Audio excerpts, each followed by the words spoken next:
Hazrat Ibn Umar narrates, a man came to the serve of the Prophet and he said, Messenger of Allah sallallahu alaihi wasallam, what is the condition of obligatory Hajj? He, peace be upon him, and said, Zadara and Sawari, narrated by Al-Tirmidhi and Ibn Majah. حضرت عمر رضی اللہ تعالیٰ عنہ بیان کرتے ہیں، ایک آدمی نبی کریم صلی اللہ علیہ وسلم کی خدمت میں حاضر ہوا تو اس نے عرض کیا، اے اللہ کے رسول صلی اللہ علیہ وسلم، وجوب حج کی شرط کیا ہے؟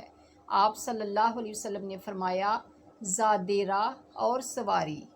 بسم اللہ الرحمن الرحیم۔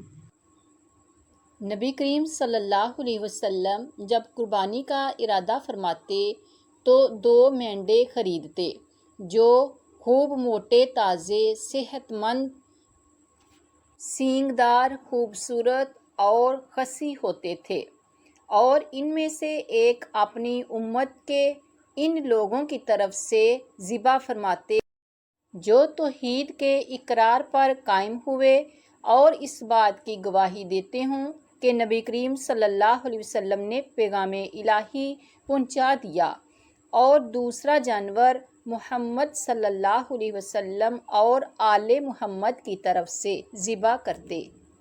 آپ صلی اللہ علیہ وسلم نے ارشاد فرمایا، یہ تمہارے والد بزرگوار حضرت ابراہیم علیہ السلام کی سنت ہے۔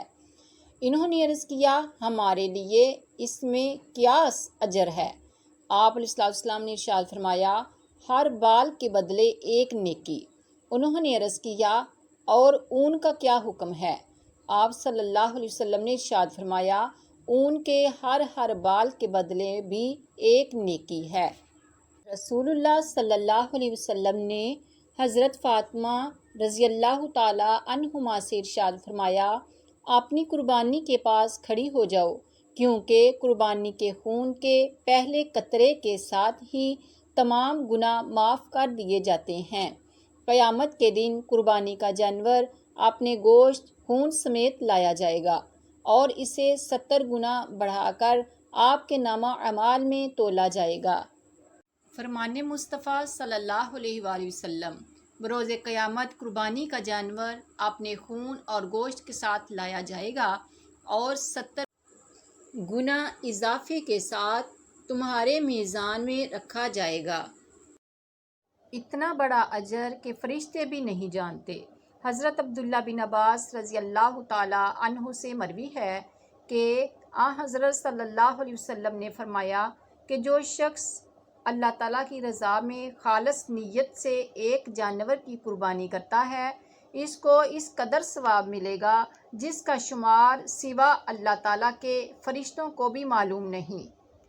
حضرت علی رضی اللہ تعالی عنہ سے روایت ہے کہ رسول اللہ صلی اللہ علیہ وسلم نے حضرت فاطمہ سے فرمایا، اے فاطمہ، اٹھو اور اپنی قربانی کے جانور کے پاس یعنی ذبح کرتے وقت موجود رہو، اس لیے کہ اس کے خون کا پہلا قطرہ گرنے کے ساتھ ہی تمہارے تمام گناہ معاف ہو جائیں گے۔ نبی پاک صلی اللہ علیہ وسلم نے فرمایا، اپنی قربانی کے جانوروں کو موٹا تازہ کرو، کیونکہ یہ بروز قیامت تمہاری سواریاں ہوں گی۔